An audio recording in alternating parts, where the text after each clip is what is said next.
In this video, we'll see how to use the tools available to edit your action plans. When you want to edit an action plan, at the bottom of the Action Plan tab, click Edit Action Plan. You can find detailed explanations about using templates and the division feature in our tutorial, Build an Advanced Action Plan. Today, we'll focus on the Visual Scheduling tool and on bulk change of tasks. Let's start with the Visual Scheduling tool. Your action plan is displayed as a Gantt chart. Here, we have an action plan with 9 tasks grouped into 3 sections. From this chart, you can add a task by clicking the icon that appears when you hover over the line separating 2 sections.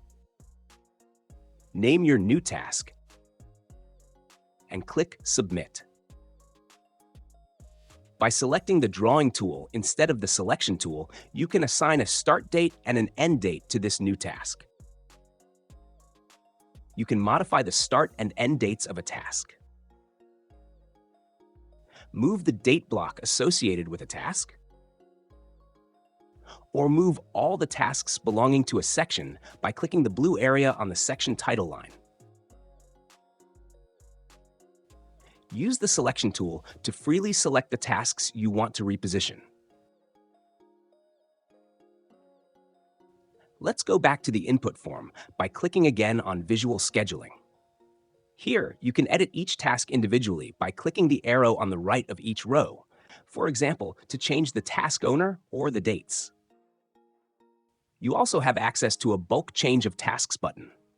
By enabling Selection mode, you can freely select tasks or select them by section. You can also select all tasks or only the tasks not completed.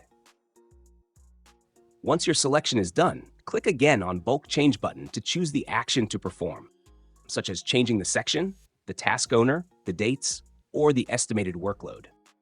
Let's imagine that our action plan is 3 months late. Click Change Start Date. Then indicate that the date should be postponed by 90 days, and translate the end date to maintain the duration, and then submit. All task dates have now been shifted by 90 days. You can also choose to select only tasks not completed directly from the Visual Scheduling view. To do this, click the All Tasks filter. Select Tasks Not Completed. Select your tasks, then drag them to the desired dates. When you reactivate the All Tasks filter, you'll see that only the dates of the tasks not completed have been modified. Thanks for watching, and see you soon.